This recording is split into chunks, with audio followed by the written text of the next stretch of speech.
Jæja yfir, væru ekki til í að sauma skyrtu á hann Þorkel? Fyrir mig. Ég ekkert betur því en þú, Ásgerður mín. En ef að skyrtan væri fyrir hann Véstein bróður minn, þá myndirðu ekki byrja mig að gera hann. Já, mikið rétt og það mun mér finnast í lengri tíma. Það veit ég, en við skulum nú hægt að tala um þetta.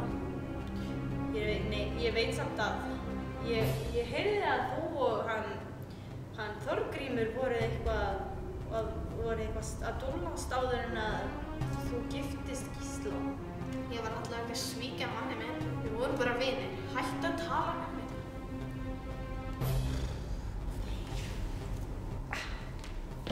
Þorkel, þú ættir ekki að heyra þetta. Þetta er ómikið kvennætal fyrir þig.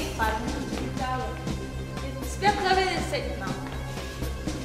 Þetta er allt í lagi. Ég var nú bara farin það í kvöld.